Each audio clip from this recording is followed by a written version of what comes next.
Hi, I'm Stacey Evans, supervisor for the West and the South for residential, and I'm going to go ahead and show you how to add a control count for control medication. I'm sharing my screen with you now for Carasolva, so we are currently on this client's page. So if you hit go to medication, it's going to take us to the back office to the client's medication list. So you can see they have Ativan listed here, but we're going to go ahead and just add a different medication. So you would just go in and select which medication is. There's lots of medications that already are listed in the system as a control. But let's just go ahead and say we're going to switch it from Ativan to lorazepam. So you would just scroll down and then you'll want to find that medication. Make sure you find the correct medication, the correct dosage. You would then go ahead and just select that med. Then you would go in and fill it out just the same way as you would any other addition to medication. We're going to take one tablet. We're going to take it oral. This medication is going to be used for anxiety. We're just going to leave the RX there because we don't have one with us. And we're going to take one tablet by mouth twice a day.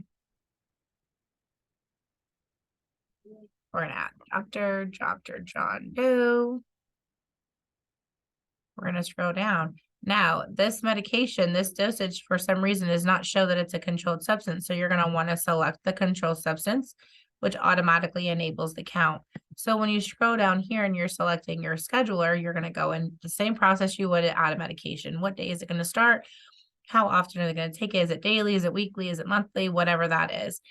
You'll want to go in and select your administration time. So if we were to just give this medication one a day, you can see here that the only option it's going to give us in order to enable the account is one, because there's only one administration time. So there should only be one card, or there should only be one bottle of that medication.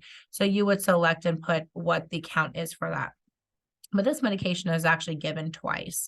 So we're going to go ahead and put in the second administration time. And now you can see that it will allow you to select sheet. So depending on the pharmacy that you're using, if it comes in a bottle from the pharmacy and it's just one bottle, everything's all together, you would want to select single container. And then you would put how many are in that bottle for that medication.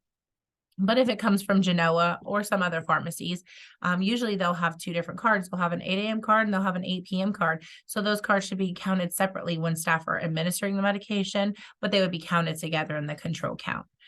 So the initial count, you would just put how much it is. It's a brand new order. So we're just going to say it's 30 and 30.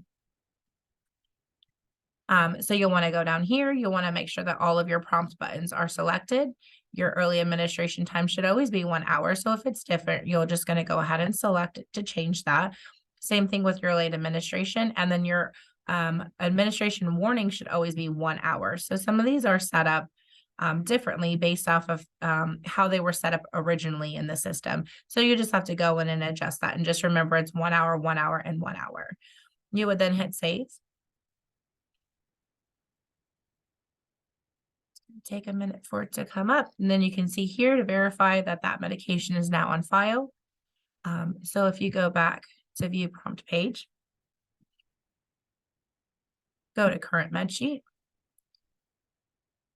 You always want to verify and make sure that anything you added is added to the MAR. So we're going to scroll on down. And you can see here that lorazepam 2 milligrams has been added to the system. He takes one tablet by mouth twice a day, prescribed by John Doe, and is given for anxiety. And you can see here that the 8 a.m. for today has an X, but the 8 p.m. does not. That's because as of right now, it's 1:51 p.m. So they should be able to document on their 8 p.m. dosage tonight. They just would not be able to put it in the system that the 8 a.m. would have been given because it's after that time. If they were to have administered that, they would want to have a paper MAR or some kind of a documentation to show that they gave that medication. So we'll go back up here. And we're going to hit the client prompts. I want to go ahead and just give you a little bit of information when it comes to control meds in the system. So this medication, let's see if it shows in here. It doesn't show yet, probably because we just added it, but they do actually have a control med listed here for clonazepam. So just a tip when staff are actually doing their control counts, they'll select that medication. This prompt is for a future time. If they were actually given the medication, that should alert them to let them know that they should not be given that med yet. But let's just say if it was green, it would show this way. The system count is going to show how much is in the system right now. So the last person that put that medication count in there, that's what it's going to show. So the user count is how many pills are in the card or the bottle after I gave this one pill or two pills, however it's ordered. So that should be 9. If there was a discrepancy at all, they should be contacting the nurse and the program manager immediately for that to report that there's an issue. If there's no discrepancy, they don't have to put anything, and it doesn't have to be approved by anyone, so they can leave those 2 boxes blank. If they got approval from somebody, they could go ahead and put that in there. If there was a discrepancy, say the count says it was 10, but there's actually only 5 pills in the home, they would want to put that the count is incorrect and that they notified whoever. They would then select successful or whatever the case is for their prompts, and then that would then update the count. So let's just say that this was successful. We're going to go ahead and sign it off. So it just takes a minute for it to go, and then you can see that that now goes away. So if we go back up to the go to medication, back into the back office, this is where we can actually go in and update the count, but staff do not have this access. So if you select the clonazepam, we're going to go down and look at the count itself. You can see here that for this medication, the system count now shows 9, and it was updated by me on today. So that's how you'll be able to verify who was the last person that updated it without actually running a report. Say that this was wrong and there actually was 10 here and the staff entered it incorrectly and we're doing a count, or maybe even you're adding in the monthly refill. You would just hit edit. You would put what the actual count is. So let's just say there was 10 in the home when you did a visit or whatever the case may be. Then why did the count change? Then you would just put why the count changed. Verify 10 pills in the home, documentation error. You would just then hit save. Takes a minute for it to load. Then if you scroll back down again, you'll see that the count again has been now updated to 10.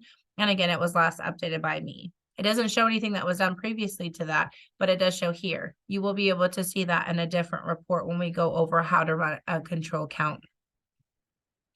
And that is all you would do. This is the only time you should actually edit a medication. If you have to go in and update the control count, you would just hit edit. Other than that, you'll just have to go in and add new. And that's it for this segment.